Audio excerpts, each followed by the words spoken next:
My name is Steve Gilman, and for decades I've been helping brands engage with their audiences. On this podcast, we'll connect the dots in the fast-paced world of branding by talking with entrepreneurs, leaders, and marketers on the front lines of telling brand stories. On this episode of Brand Story, we talk with Zain Gaziani, Senior Platform Producer and Community Manager for Gary Vaynerchuk, about going after what you want, the positive side of social media, and meeting challenges with enthusiasm. Welcome to the Brand Story podcast. Today my guest is Zain Gaziani. Zain is the Senior Platform Strategy Producer on Team Gary V. I think the short version of that would be that Zain does community management and social media for Gary V. And, that's no small job, and it's a really cool job at that. So, hi, Zain. Steve, how's it going, man? It's going good, man. Yeah, learning about your story and meeting you online and talking, and I'm just so fascinated with how your career developed and how you got what you're doing today. And I'm a huge fan of your content online and just have a blast interacting with you. So thanks for being here, man. Yeah, of course. And that means a lot, man. It's been really fun I know this is our first time obviously meeting and talking face to face, but it's been really cool just engaging with you and just talking with you in the DMs and on LinkedIn and seeing all your content too. I really appreciate all you do. Thank you, man. Yeah, we really enjoy it. I was looking at your history, and part of what we do on our podcast is we talk to people about their career journey, and then we kind of segue into getting their advice on what they do. So right off the bat, when I looked into your path, I noticed that your roots at what you did at UTD, at University of Texas, Dallas, you really are kind of a natural community manager and connector of people. So what do you think about that time and how it informs what you do today? Yeah, man, I think that's spot on. I was actually just talking to a really good friend about how, I came to Team Gary, and that's a whole different story we'll talk about with no real community management experience. But I got so much of that already in college. Even during my time at Amazon, I had a couple of roles where I was leading people naturally, even when I didn't necessarily need to. And I think, it's just something ingrained inside of me. Before I went to UT Dallas, which is a local college here, I graduated from high school here in Dallas, grew up in Dallas, went to college in Dallas. But, when I went to college, I was a really shy guy. I thought I was introverted. And then there's something about when I got to college, I'm like, this is a clean slate. I can really be whoever I want to be here, even though it's local and even though I know the area, but there's a lot of people here I just don't know. And I think I went all in, man. I got super involved with Greek life with my fraternity, got super involved on campus.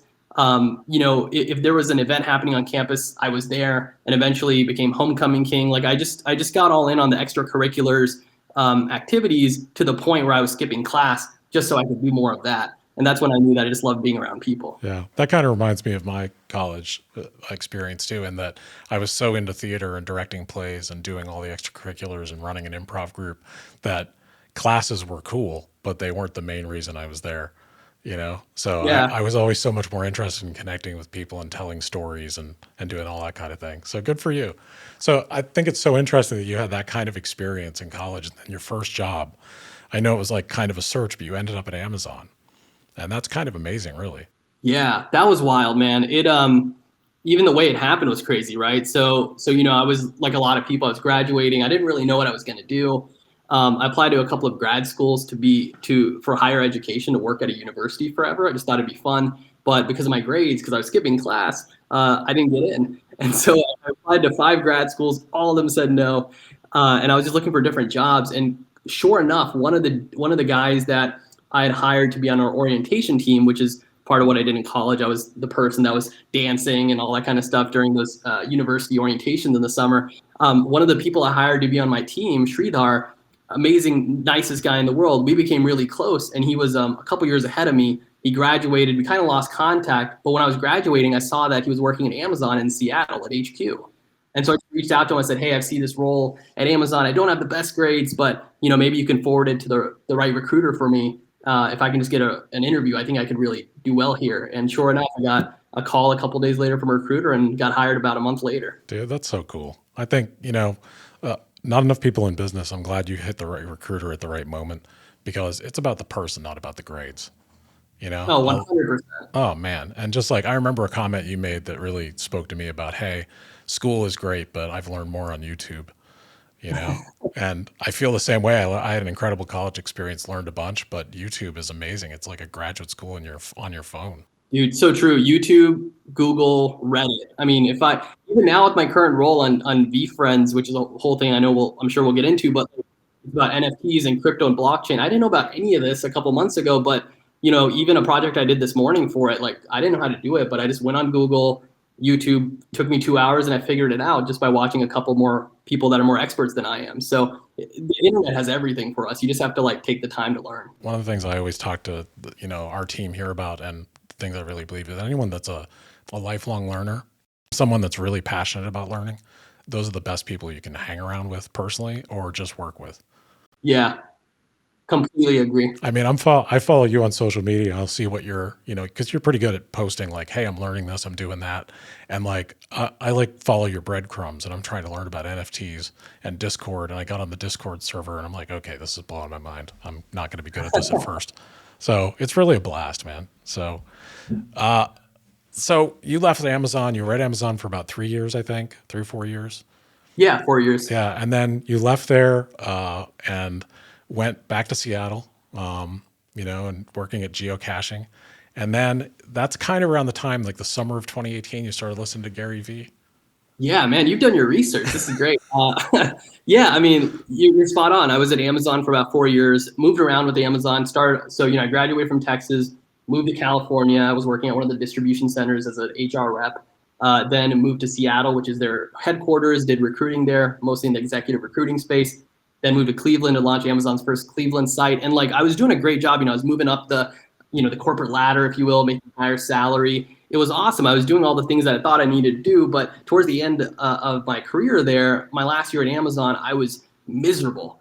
And at the time I left because I felt like I was working too many hours, but come to realize many years later, it wasn't the hours. It was just spending too many hours doing things I didn't really enjoy or care about. But anyways, yeah, I left Amazon. I missed Seattle, so I moved back to Seattle as another for Geocaching HQ, this really small gaming company, 80 people. Was their HR representative there. Spent about another year and a half there, and like you said, I was really getting to Gary at this time. I discovered him maybe around 2017, but I got really into him in early 2018. Started watching him regularly and going back and watching his old keynotes that I missed. Right, that's so cool because you and I have that in common. I started getting into Gary Vee right around that time too, in a different way, because I own my own company, and I didn't take all of his advice at first, but I have listened to everything he said. I rewatch his keynotes. I'm a huge fan, and I love his scrappy entrepreneurship, and I think you have that personality in common. I'm the same as Gary. I was just like, yeah, I'm starting my own company. I'm doing it. So it's I think people like that are just fascinating, and he's a brilliant dude. That's awesome. So I'm really interested in that time where you started listening to that. I know you got involved. I think it was like summer of 2018. You got involved in his Facebook community, in your free time. So you're doing that on top of working and everything, and became a moderator. And that's kind of cool. How did that come about? Yeah. So it was summer of 2018. Gary and Team Gary, the team I eventually ended up on, they launched a Facebook group called the First in Line Facebook group. It's still around, still very active. If you want to go check it out, there's about 80,000 members in there. And anyways, they just started it. I was one of the first people because Gary had posted on his Instagram story. I swiped up, I joined. And at the time, members of Team Gary were running it. And so I, just because, to your point earlier, just because of who I am naturally, I started engaging heavily on all the posts. I was encouraging members. I was celebrating their successes. I was helping out where I could, just as a normal member, just because I love the community. And, a couple weeks later, Team Gary posted that they were looking for moderators to help them run the group. These are voluntary moderators that are already in the group. And a lot of people applied. It was actually open application. So there wasn't like a secondary source. It was just a pillar post where everyone would apply with a video or a short paragraph of who they are. And and I just kind of posted my short paragraph of who I was, essentially highlighting what I just told you, and didn't think I would get it. And sure enough, about a month later, I was one of the 4 moderators selected for helping run this Facebook group that I love so much. So, I would go to my day job at geocaching, which was a great job. It was a lot of amazing people. I just didn't love it. But what got me through that was knowing that, hey, I'm going to come home at 5, 6 p.m. tonight, and I get to moderate this group. And I just loved it, man. I remember at one point I told myself, I'm like, I wish I could just have the feeling that I'm having in this Facebook group for my full-time job. I need to find out what that job is, because if it exists, I need it. Right. Good for you. Like looking for that satisfaction and looking for trying to connect your passion to what you do every day. That's really commendable. I mean, a lot of people, once they start working a job and the benefits are good and the ladder looks good, they just stay on that path. So good for you for having the guts, man, to take leaps. It's easy to do though. You know what I mean? Like it's easy to stay on that path It because is. like you have the salary, you have the benefits, and there's nothing wrong with that. I mean, I have so many friends that still work at Amazon, but even talking to a few of them, not all, but a few of them recently, they're not happy, but they're content enough and they're Right. safe. Yep. And for whatever reason, I don't know whether it's my upbringing, whether it's just a ton of Gary content I watched over the years, like I don't know what it is, but being safe and content wasn't enough. I wanted to figure out what I could do to really be at 100%, you know? That's so cool. I think, everyone needs different things. And I think some personalities and some people are just better at embracing change. They look at things changing as like, when something changes for me, I know I have a lot of friends, they have great careers, they do great things. But when something changes, they look at it with fear. They're like, oh my God, this is changing. That's their first response, maybe even their second. And for me, it's always been, I might just have something broken. But when something changes, I always kind of perk up. Like, oh, cool, here comes a challenge. This will be Yeah. neat. So I think some people are just naturally like that. And it kind of struck me that you are. That's a good point. I never thought of myself as that, but I think as you walk me through it, I'm like, oh yeah, I love when things happen unexpectedly. That's kind of fun. I know things are going to be different the next few days. It's going to be like I get really excited when I don't know what's about to happen. And I think with Amazon or geocaching, when I knew what was going to happen every day, it was a constant. I got really nervous because I was just afraid that was going to be what I was going to be doing forever. Right. Yeah. And that doesn't kind of satisfy, it doesn't scratch that itch of constant curiosity and learning. Yeah. It's like, we'll come to the thing about Discord after a while, but you just did this casual post of like, hey, I had to learn this whole new thing called Discord and it's a server and bots and all this stuff. I really think like even your attitude about that, I think a ton of people are like, oh my God, this was such hard work. This was so difficult. And your take on it was instant enthusiasm, and that's just cool. I just love that. Let's talk a little bit about 2019 because 2019 and 2020 for you, it kind of feels a little bit like a movie story to me. Yeah. How this went down, and I just love it. So in March of 2019, you called it Operation Selfie. And you'd been ingesting Gary Vee content, and I think it'd been making a big impact on you. And you're back in Dallas, you had an opportunity to go see him at a conference. Can you walk us through what happened? Yeah, for sure. So I was at geocaching in Seattle for a year and a half. Good time, great company, but it just, I knew that I didn't want to work in HR anymore. I was just over it. And I didn't know what I was going to do, but I figured, hey, I should probably move back to my hometown of Dallas just to be closer to the parents for a little bit and let me figure out this next move. And, during this time it took me about a month to move from Seattle to Dallas, but in this moment, I don't think I've shared this before, but I was applying to like internships for marketing. I was hitting up all my friends that were in marketing. I was hitting up all my friends that were recruiters in Dallas companies just saying, hey, I see this intern role. Like, I really want it. I'll work for free. I'll stay at my parents' place. And I'm not even joking. Everyone rejected me because I just was like, I don't know. It just seemed weird that some guy that spent 7 years in HR making decent money now is going to want to start over with nothing. But I was so pumped because I just wanted to taste something like community management. But long story short, moved to Dallas. To your point, I got another HR job, this time at Dollar General. And I moved to Dallas, and literally like the first day I got here, I think I saw that Gary posted he was going to be in Dallas, really close to me. That's so speaking cool. in like 2 weeks. Right. Yeah. So I looked at the ticket. He was speaking at like a wholesale retail or reselling event, like real estate event. And I looked at it, and he was one of the speakers for the four days of this event. It was a pretty pricey event because it's like real estate. It's 4 days. And I couldn't afford it. So I reached out to May. May's ended up being my manager. And I reached out to May on Team Gary, who I've been working really closely with on this Facebook group and for the last year. And I reached out to her. I'm like, hey, Gary's speaking in town near me. I will do anything. I will be serving food. I'll do whatever it takes. I just want to go there and just see him speak. And she was able to hook me up with a ticket to the event. That's so cool. That's really great.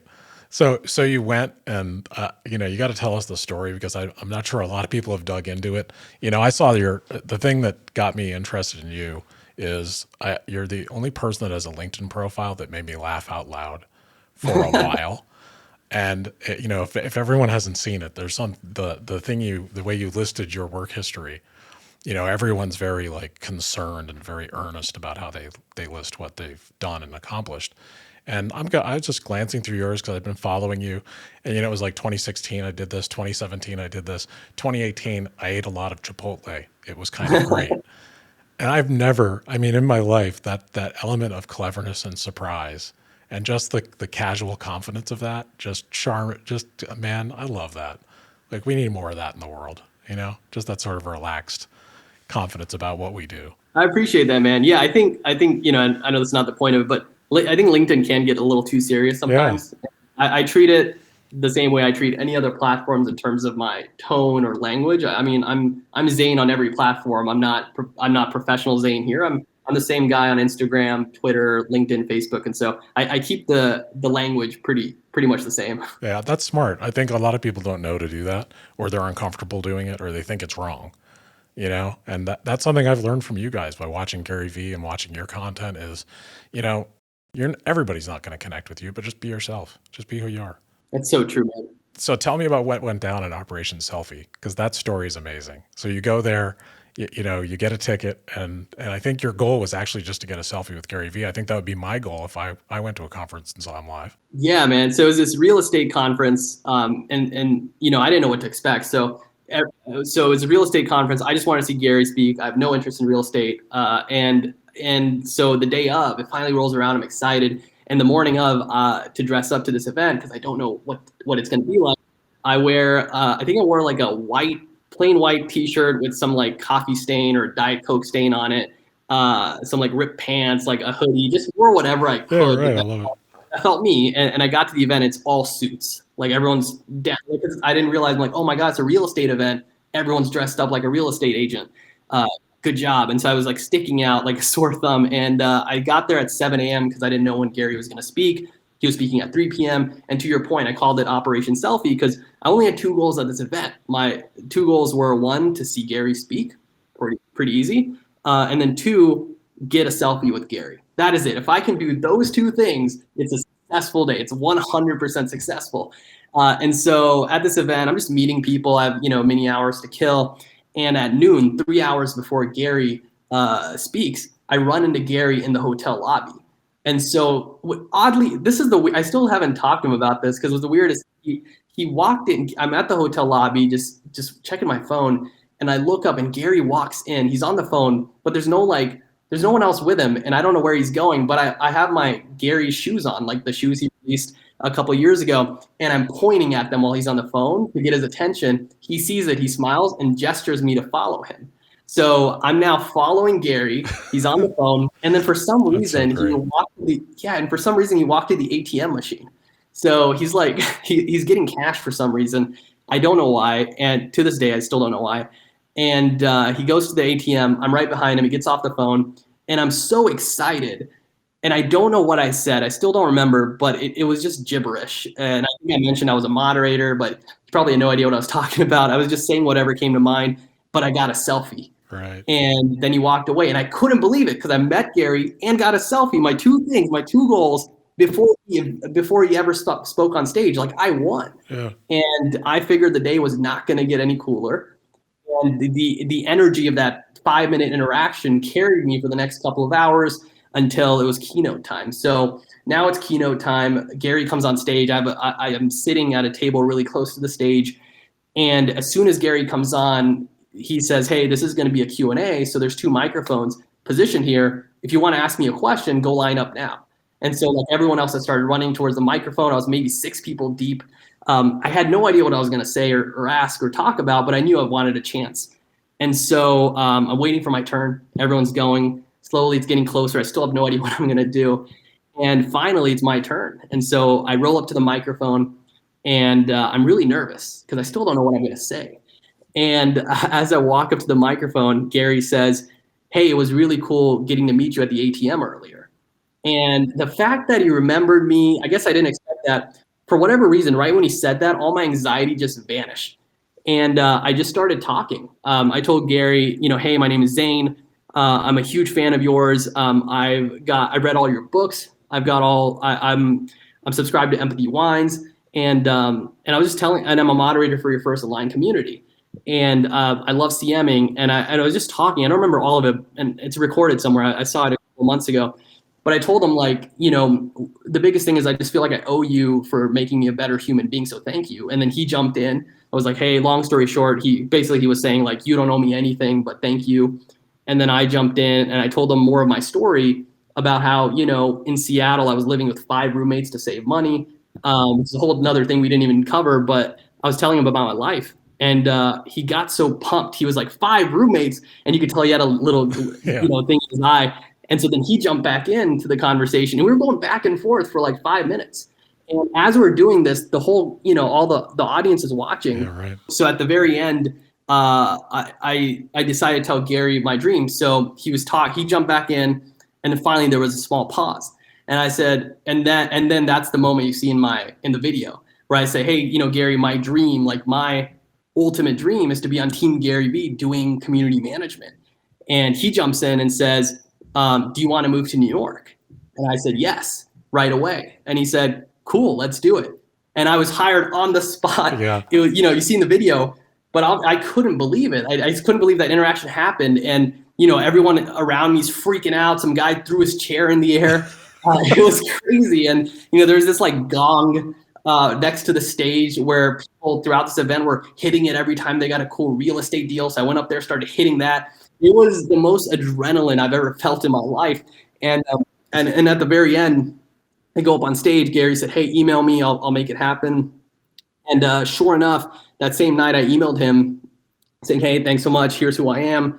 And the next morning, the team was on there and we were chatting. And, about 2-3 weeks later, we locked it in August. So about 5 months later, I moved to New York as a community resident for the team. That is the coolest story. I've seen the video clip, and, I read your write-up on it. You did an article on LinkedIn about it. And I have to say, like, there's so much to learn from that for people who are, it doesn't matter what age you are. It doesn't matter what job you have. Like, just the way you put yourself in the position and took some risks, like even getting up and getting in the line to ask the question. I think there's a lot of time in life where people stop themselves from doing things like that. Like, what if I get embarrassed? What if I say the wrong thing? So I think you just kept making your own luck all the way through that. Yeah. And to your point, since then people have been like, what made you do that? Or how'd you do it? And I think like, and I'm curious what your thoughts are on stuff like this, but for me, it's always the risk and reward. And it's like, what's the risk? Like, let's say I went up there and the worst scenario could have been, I could have done my thing. He would have been like, hey, not now. We're just not hiring. Kindly turn me down. And then maybe 100 strangers would have snickered and then we would have moved on. But the upside was like, your life can change. And that's what happened. And so when the upside is so high, like, I really feel like you owe it to yourself to go for it because you're going to regret not doing it. And that's kind of, whether it's college, whether it's Amazon, debating if I should quit or not, or anything else in my life. That's how I always think about it is, hey, what's the risk and reward?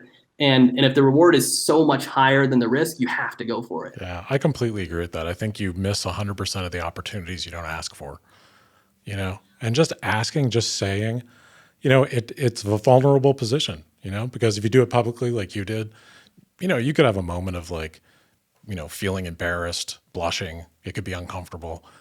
For some people that's terrifying. Other times it could be just a direct rejection, like, sorry, no, I don't need that. But honestly, like you, I've gone through my life at just moments just being like, hey, we want to work with you and here's why. And I like you and I believe in you. And if it's a risk, you have to take a personal risk and say, here's who I am and here's what I want. And it isn't selling. It's just being a human being. Yeah. And the cool thing is it's out of your control too. Like, once you do it, once you say, here's who I am, here's my want, once you've done it, then it's out of your control. Like you don't have control over all the other factors that are going to influence the outcome. Yeah. So for me, that actually makes it better. And I also think it's one of those things where you can't fake the genuine nature of that. It's not a technique. I've worked with a lot of CEOs and a lot of different leaders, and there's some of them that I've just really connected with, like on a personal level, we're working together and I see a glint in their eye where I'm like, wow, this CEO is kind of a smartass, Yeah. and I'll joke at no moment that no one else would.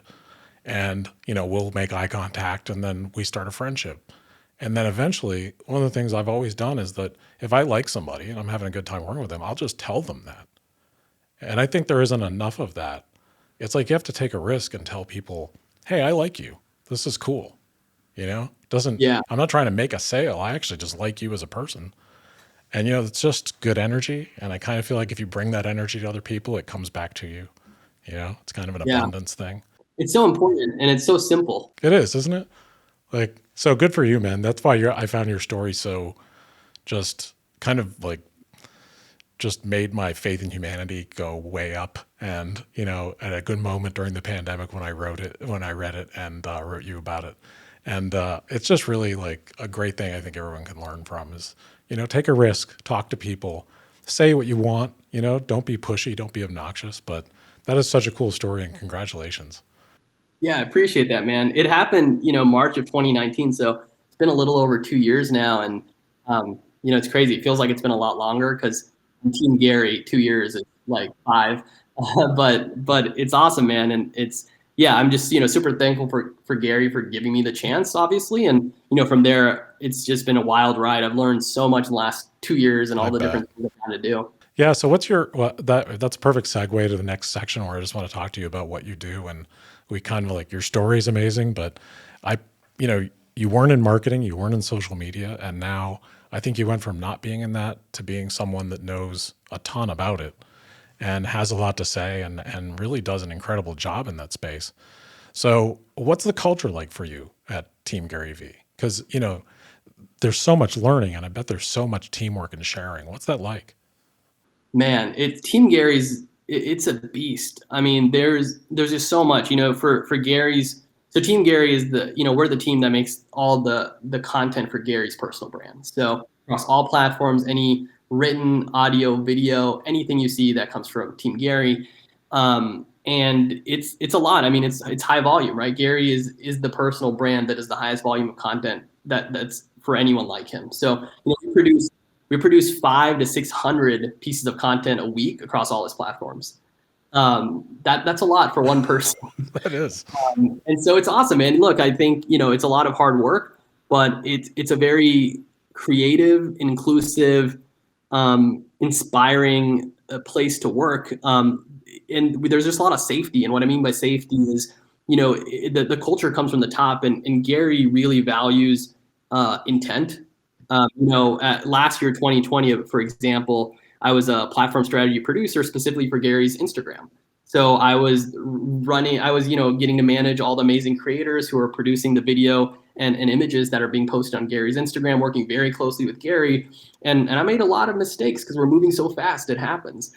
And I remember in one particular instance, there was a video that we posted on Gary's Instagram. Obviously, he sees all the content, he gives the copy, like it's all him. But so he missed the error too. But I made a big error in one of the videos where I posted the wrong date, but the date really mattered for this video. And immediately all the comments were talking about this miss. I was like, oh God, I messed up. And Gary could not have cared less. He responded back to people jokingly, how much he still loves the team. And that's when I was like, oh yeah, Gary just really values intent. He knows we're working hard. He knows we're doing the best we can. It's a really amazing place to work, man. I think everyone is highly encouraged to just ideate and make and figure out. Gary says it, I'm going to butcher it, but he says it's about finding right, not being right. And we find right by producing a lot of content and then seeing what works and doesn't work. So it's awesome, man. It's high volume. It's a lot of work, but I've learned more here in the last 2 years almost of being here than I did my entire career before this. And I love it every day. Yeah. I mean, iteration and working on that scale, you're going to learn. I mean, you learn by doing more than you learn by reading or studying. And, learning with live ammunition, sure, there's a risk in it. But obviously he saw something in you and the team saw something in you that you're like, you're up for it, Yeah. And that kind of support where, it's about intent. We're like the smallest version of what you guys do, but we have a lot in common in that it is about intent. It's about taking care of each other while we're doing this work, and not having this huge like top down authoritarian place to work. Yeah. And the thing that always charmed me about the brand you work for, and to this day why I enjoy it, and I'm not sure how many people notice this, but even Gary Vee is like the first thing that goes in all the content that you guys put out is the word love and happy. Yeah. Like, don't you want to be happy? Like that, when you really think about the space he's in, he's always talking about being nice to others, being human, treating each other with respect, caring, getting out there and doing it and believing in yourself. Yeah. He's like the most positive guy, and like sometimes you see people, you'll see detractors, and I'm like, you're not listening. Yeah. It's easy to take anything out of context, but especially easy to take, I feel like, Gary out of context Sure. sometimes, Yeah. because his energy and Yeah. language he uses. But to your point, if you take a step back, if you watch the full moment, its entirety, and really try to understand what he's saying, like, it's all really good stuff. But I also understand, to your point, I know I have some friends even that, like, I don't know his energy, or just, I heard him say something once, and I'm like, just here's a video to watch right now where you can really get a sense of who he is, and they'll watch it and they're like, oh, okay, like there's nothing wrong with this at all. And so I think it's just also how people discover and what moment they see. I think it happens, especially with short form video nowadays, right? Like becoming more and more popular, like TikTok. You only have a certain, very small, finite amount of time to get your thoughts across the right way. So it's the best place I've ever worked, man, by That's far. great. There's nothing else like it. Yeah, I'm super happy for you, and I love the thing that you and your team put out. Like, please compliment everyone you work with, because I'm a consumer of this content every day, and I absolutely love it.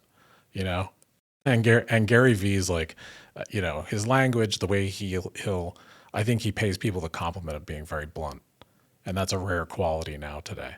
And sure, he'll use like some salty language, or he'll say something, but his intent is always kind.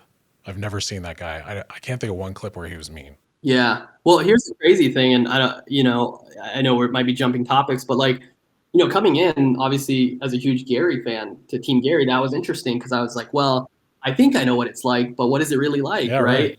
And I think like humans are, I think Gary said it once, but it's like humans are naturally kind of cynics, like they are really, really skeptical about things. So I wasn't skeptical, but I was curious, like, is it really as magical as I think it's going to be, or what is it going to be like? And so I remember, I came into Team Gary with that mindset of just openness and curiosity. And, Gary's exactly who he is in his content, which is interesting, right? Because with content, you can chop it up to be whoever you want. Gary's exactly who he is in the content. I remember my first day. So I was in the office when I got there in August of 2019, when I started there. Gary, I think, was on vacation at this time. He took a couple weeks off. And so my first 2 weeks were without Gary. I was with the team, making content, doing things, learning. And then 2 weeks in, he came back to the office. And his first day back in the office, I'm in the building. I go to the elevator to go to our floor. And as soon as the elevator opens, it's Gary with one of our VPs at Vayner. And so it's me, Gary, and this VP. Gary has not seen me since he hired me 5 months ago in Dallas. So I do not expect Gary to remember me or know anything about me. The elevator closes. He takes off his AirPods and he looks directly at me. No joke. He looks directly at me in my eye and says, "So Zain, how's your first 2 weeks going?" That's so cool. I was like, yeah. And he knew how long I'd been here, who I am, what I do. And then sure enough, we had a one-on-one shortly after that. And he was exactly who I thought he would be through consuming his content over the years, which was so cool to see. And, even working closely with him on right now with VFriends and all sorts of other stuff, like he's exactly the person you see in the content, which is really cool. I think it comes through, honestly. I would have assumed that. I remember when he was doing the thing where he was showing people like, hey, if you want to hustle and do something, try this yard sailing. Try going out to a yard sale. And I just thought it was kind of an aside, and it's a cool thing he was showing people to do. And I remember these cynical comments of like, oh, what are you going to do? Try to sell us a program on how to do a yard sale, or. And I was like, dude, he's just sharing a thing he does because this is the guy he is. And he loves it. He just enjoys doing this. Like, everyone has stuff they enjoy, and that's cool. So you actually naturally segued to a question I wanted to ask you. What do you think makes you feel the most inspired and be your best self at work? I think that's a good question. I think for me, it's just when when I see it, when I come up with an idea, I create some sort of version of it, whether it's the final version or the sketch to run by a couple of other people if it's a bigger idea. And then like just the process of start to end. And when you see it at the end, it go up, that just feels really good to me. I got more of that on Instagram when I was Gary's platform manager for that platform in particular. Because, for example, one of the best feelings in the world was the Social Dilemma movie on Netflix that just came out, that documentary about how social media influences you and in mostly negative way, but there's positive things, all that kind of stuff. And I knew it was ranking number 2 on Netflix. It was a big topic. Everyone was talking about it. It was Twitter trending. And I found this old 2016 video of Gary on, I think it was on Fox News or something, but he got really into that same topic with one of the hosts. And it was like really intense. And I'm like, well, this topic is trending. I love this clip of Gary for 3 minutes. Let's make something from this clip. And so me and the video creator, we came up with this title, the perfect hook, and we was our hypothesis. We put it out there, and it was the top performing video for Gary's IG for 2020. That felt great to go from the process of, hey, I have a weird idea, here's why. Hey, work on this together, post it, it crushes. That feels really good. But also what feels really good, to that same point, it's not always the content that does destroy. That feels really good. But also, even when we make any piece of content that even if it doesn't do well, reading the comments is my favorite. And, we get so many amazing, heartwarming comments about how the one piece of content that even though it didn't reach as high, it helps someone, with a problem they're struggling with. That feels really good. So I think it's just, getting the energy of the end users that we're creating for the community and just even seeing how it's impacting them at a smaller level, even for a video or picture that doesn't do super well. It still feels really, really good. So I spent a lot of time in the comments reading how it's impacting people. Good for you. I mean, that kind of goes back to being a connector with people, and wanting to like feel what they're going through. And I think you're a very empathic person, and you probably just really enjoy seeing the effect this content's having. I actually remember that post. And I also remember, I look at comments that are in a lot of your all's posts, and I've felt this myself. Basically what you all do is encourage people. I think you're basically just out there getting people to root for themselves. And it's incredibly positive. And I mean, it's affected me. You're on this podcast, and I wouldn't have done this podcast if it wasn't for you guys. Whoa, that's crazy. So thank you for that. It's an idea I always had, but I was always too busy with client work, and I was always making excuses why I wouldn't do it. I love talking to people, and I like talking to people about what they do and what they care about. And so I'm just doing it, and we're going to keep doing it. We've made a pretty big commitment to it, but I'm doing it because of all the content you guys put out that just finally broke through my busyness and was like, you know what? I care about this. I'm doing it. So thank you guys for that. No, of course. That's the thing Gary always says, right? Like, he puts out messages to encourage people because he just doesn't know which message is going to hit you the right way at the time of day. But 2, it's like, at the end of the day, it's you and other people who are taking the actions you take. Like when in Seattle, because I listened to Gary about frugality, I moved into a house with 5 roommates just so I could save more money and not be paycheck to paycheck. Gary told me to do that, like with his advice about frugality, but I'm the one who did it. And so I think, going back to your point, it's you who took the initiative and the action to make it happen. Right. It's just nice to have a community of people who are all encouraging each other. It's a nice thing to see in today's world. I love it. So you work in community management and social media every day. Is there any myths about community management, or especially social media, that you'd like to take the opportunity to debunk? I don't know myths, but I will say I think I see a lot of people posting about the negative impacts of social, and I get where they're coming from. Even watching the movie Social Dilemma that I mentioned earlier, I get the points they're making, but I think it's also very easy to forget all the amazing things that happen because of social media every day, the connections that are made, the communities that are built. When I moved from after Texas, when I graduated and moved around the country for Amazon and geocaching and all these other things, I didn't know anyone at any of those locations, but I met amazing friends right away because of subreddits that were about that certain area, and then I did meetups. I know so many people in our Discord right now, the VFriends Discord, that are meeting each other in person in real life, that are like getting vaccinated now and meeting up with each other. People are like helping each other with different tasks. Like, people are coming together, and I think there's just a lot of positivity and good that happens on the internet, that in social media in particular, that is overseen easily.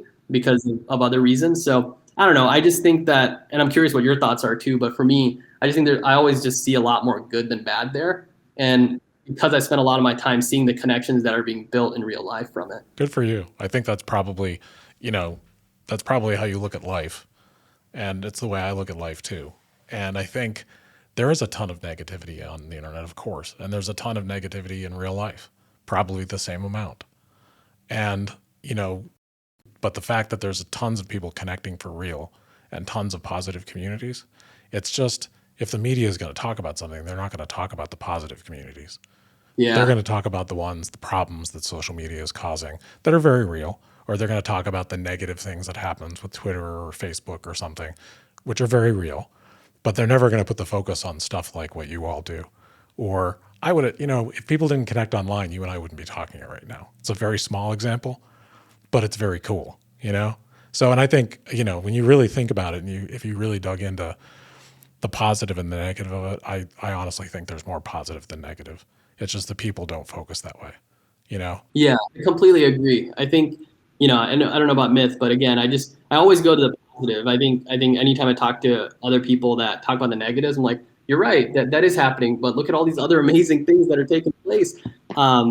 Because of social media and the connections, with the charities that happened last year with, during COVID, all that kind of stuff. So I don't know. I just choose to see that a lot more. And I think that's why I love social media, is because I value all those connections being made and I get to be a part of it. Yeah. And I think if people didn't care and people didn't see it that way, there would be more negativity. So keep it up, man. That's pretty cool. So I spend a lot of time on LinkedIn, since this podcast is kind of business oriented, we, or obviously this will be on LinkedIn more than it would be on Facebook or maybe, another platform, but you spent a lot of time on LinkedIn. I know you've worked on LinkedIn for Team Gary Vee, I believe. Yeah. What advice would you give people about LinkedIn?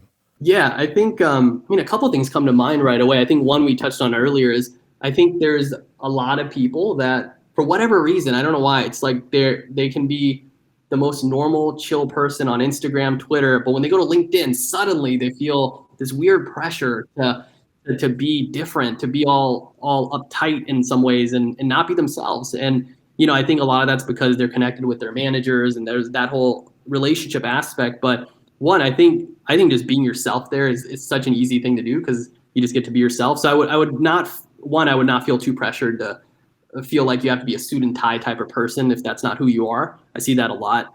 I think two, just creating content. I think, right now the organic reach has gotten down. At least on my end, I've seen it go down because I started posting on there way back in the day in 2017. But it's still really good. I mean, if you compare to Instagram or Facebook or anything like that, other than TikTok, I mean, it's the best place to do it right now, it feels like. So, I would definitely take advantage of if there is a special message you're trying to get across, but you're like, hey, I'm going to wait till I get the perfect webcam or wait till I get the perfect microphone in 5 months. 5 months, you can still do that in 5 months, but I would start now so you can start taking advantage of it and really building.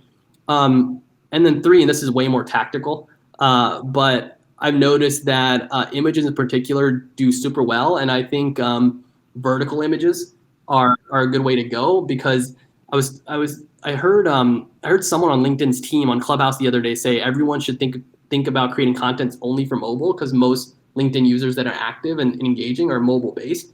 And even for me, anytime I do an image that's more vertical, it just takes up more real estate on your phone screen. So people are more likely to consume it. So there's a little hack there that's been working for Team Gary, but also me.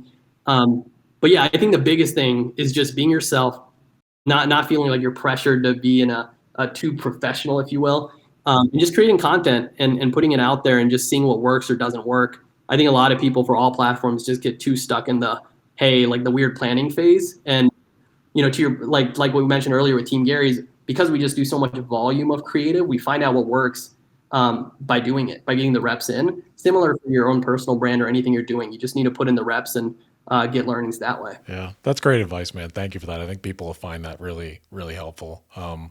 It's interesting because even when I first was on LinkedIn, I sort of had LinkedIn stage fright because I'm a business person and I'm president of a company. And you have this weird well, I should be formal or I should be the president of this company. And because of you all and consuming your content, I've actually gotten way more comfortable just being myself. And it's like, I'll be me on one platform, I'll be me on another. It's something I'm still working on, but it's like there's the content that I really enjoy, whether it's a Jay Harrington or you guys or whoever it is people who are a little bit vulnerable and they make analogies to their life and they're just out there being nice people, you know, and helping others, and it's cool. Yeah, it's like in real life, right? It's if you're meeting a person, even in a professional setting in real life, you're not going to get all, right? Like you're not going to be totally different. In fact, the more chill and the more being yourself and authentic that you can be, the more better the connections will be. And so it's the same thing there. I think the content I post there is a little different usually, but it's still the same tone. It's still coming from the same person. Yeah, I see it the same way as like in real life. Yeah, that's so cool. What piece of advice were you given that comes to mind that you think has really stuck with you? I think I was trying to think of another example, but the first one that popped up right away was actually when I first sit down with Gary. Yeah. I was like 1 month in on Team Gary, so it was like September of 2019. And one thing I was talking to him about was just like how everything is a priority on Team Gary. Like it's like everything's 100. So I asked Gary, I'm like, in your life in particular, I can't even imagine how you do it all. So what advice do you have to feel okay about managing everything? And he told me, and he's mentioned this on some content, but it really hit when he told me it in person. He said, Zain, it's like juggling, 50 different plates. If 10 fall every day, you're still juggling 40. 40 is better than 0. That 40 is great. And so he's like, you are going to have to drop a couple of things. Just be really strategic about what they are. But just remember, you're not perfect. Things are going to drop. It's okay. And depending on what they are, just over communicate and it's going to be cool. And just hearing that from the top down made me feel really comfortable. And that's what I've really stuck with during my time on Team Gary, because I've gotten so many more projects, so many more different pieces of content I have to make at certain times. Like it gets really, really busy. And there's a lot of times where I can't do it all. And knowing that Gary has told me that advice, it sticks with me. I know it's okay that I can't get to everything, and I just plan accordingly. And that makes me feel like I'm just in more control of my day to day. And so, yeah, that's been a big one. I know it was only 2 years ago, but it's really helped me at least through Team Gary. Yeah, good for you, man. Because the amount you guys do, I'm sure that's a great attitude to approach it with. So recently you got a promotion and you're now the community manager for VeeFriends. And VeeFriends and the NFT push that you guys did, which I love. Can you tell us a little bit about that? I know we don't have a ton of time left because I don't want to take your entire afternoon, but it's pretty fascinating. And I bet you had to learn a ton really quickly. Yeah. I mean, so to your point, about maybe 2-3 months ago, VeeFriends was going to be a thing. I knew about it right before, maybe a month and a half, 2 months before it launched, that Gary was drawing all these characters. He was talking about NFTs a lot before then, so I was already starting to research a little bit, joining every Clubhouse room I could just to understand what it was. And then, and then a couple of weeks ago, I was tapped to be the head of community for VeeFriends, which is exciting, but at the same time, it's a little crazy because I don't know much about NFTs or blockchain or crypto. I know very little, and so I learned a lot in the last few weeks. I've learned so much in just the last week, and it's really exciting, man. It's I've been spending a lot of my time learning through Clubhouse rooms, through articles online, watching a lot of YouTube videos and listening to podcasts about this new thing. And we touched on it earlier, but Discord's been a whole nother beast. So yeah, I bet. For our VeeFriends project, we launched Discord about 2 weeks before we launched the project. I still remember it was April 28th. And it was like 9 p.m. and Gary and all of us, Gary put out the link to this new public Discord at 9 p.m. and all these people started joining. And this is just my personal guess, I thought we were going to have, maybe 50, 60,000 people in the first week, which is a lot, like first 7 days, right? That's a big community. That would be. By the end of the first week, we had 131,000 Holy people. crap. So I don't know much about Discord. It's a brand new app to me. I've played with a little bit, but not much. Now I've got 131,000 people in the first week that have to figure out not only how to manage Discord, but how to manage in the best way all these people. And it was a big learning curve, man, but it was fun. Like, I was talking to like my friend about one of my good friends about it recently, explaining everything. And he's like, dude, that sounds horrible. And I was like, no, you don't get it. It was the most fun I've ever had in my career because I was forced to learn things. and figure it out. And yes, there were moments where it was stressful and there were these tight deadlines. Yes, but in the macro is so much fun. And I get to learn brand new skills. I know more about Discord than anyone else that I personally know. I've been learning Discord bots. I had, one of the first things I did was onboard 20 moderators that were the most active members in our chat. So, just built out this little community, and it's been so much fun, and it's such a strong community tool anyway. So it's great for me to learn that. So yeah, man, it's been a wild couple of weeks learning all the NFT Discord community, but it's also been the most fun. I feel like I'm really growing a ton, and that's the best feeling. Yeah, good for you. And it's kind of full circle for you too, getting the moderators set up, 20 moderators on Discord. Kind of goes back to those Facebook days a few years ago. It's so funny. It's such a full circle moment. Like I'm gonna hit my official 2-year anniversary on the team in 2 months in August, and it's cool to look back and see all the different things that have happened even since August of 2019 when I joined the team that have led to this moment. And yeah, man, it's fun. It's just so much fun, like actually getting to manage this amazing community. Everyone's so supportive and positive. I mean, now we're 150,000 people strong, but like it's 99.9999% positive and supportive. That's great. I'm on there. I've not been very active yet because I joined right before I went on vacation, and I'm trying to figure out Discord, and I feel like I'm just a monkey trying to drive a car right now. Yeah, it looks a little funny at first if you're not used to it, but spend a little bit of time in there, and I think really quickly you'll pick up on it. It's pretty cool. And, you guys have gotten me into NFTs, and I MetaMask wallet and all that stuff. So it's a lot of fun following you guys. I learn a lot. Awesome, man. I appreciate that. It's been a ton of fun. Our biggest thing early on, because we knew a lot of new people were coming into the space, you might have seen we created a lot of articles and videos and just like tutorials. Really helpful. To onboard people successfully. So by the time we launched, we were ready. The people that wanted to purchase were ready. They had ETH in their wallet. They knew exactly how to go about it because of all the content we were putting out. It was very educational focused at first. Yeah, the one you guys just put out about OpenSea and how to go on the marketplace and buy NFTs there that people are now selling, that's very helpful too. Very cool stuff. Nice. Yeah. Love to hear that. Yeah, it's great stuff, man. So let me ask you like a final question or two and get you out of here, because I know you've probably got about 1 million things to do, And so, I know you've been working professionally for just a few years and you've accomplished so much. But what would you tell a version of your younger self, that guy back at UT? I'd say keep listening to your gut instinct. I do that a lot. That's why I left Amazon with no job. That's why I moved back to Dallas with no plans when I left geocaching. I always trust my instinct, and I would just tell my younger self to keep doing that, keep doing more of that, because whether it works or not, whether it leads to the outcome you want or not, at least you don't have regrets and you have the answer of whether it was worth it or not. And I think that's what I tell myself, just keep trusting your instinct and go for it. Good for you, man. I think that's a great message for everyone. Trust your instincts, be brave, get out there, mix it up. So yeah, that's really cool. Risk reward. I think you're going to be a very, very successful guy moving through, man. It's going to be fun to follow you and see what you're into, because it's just been a blast so far for me. So final question for today. I like to ask this for a few people. This last year with COVID and everything, it's just insane. What a strange year. And you had a ton going on. So what was the highlight of this past year for you? What was the most positive thing? Oh man, that's a great question. I love that. What's funny is, although it was such a horrible year, and it's something we're all going to talk about forever, I think just naturally I think about positive stuff more. So even as you're saying that, I'm like, yeah, it was a horrible year, and but I think as long as looking back, I think for me a big part of it, this is a macro, but like a lot of people, COVID made me think about where I am, what I'm up to. And so you might have seen, like, I was in New York working remotely because of COVID, like everyone else working remotely. And that's when I really started thinking, I'm like, hey, like, where do I really want to be? I like New York, but I'm really here for the office. I don't like New York that much.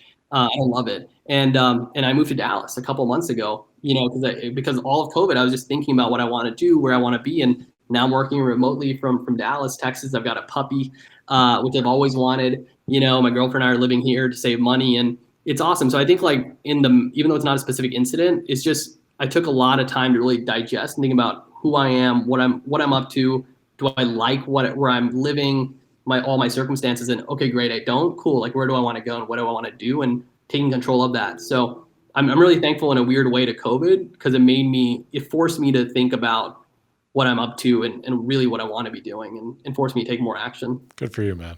Yeah, that's a great. I love your answer, and honestly, what came out of you taking stock like that is Peach, your puppy, and the cutest dog I've ever seen in the world.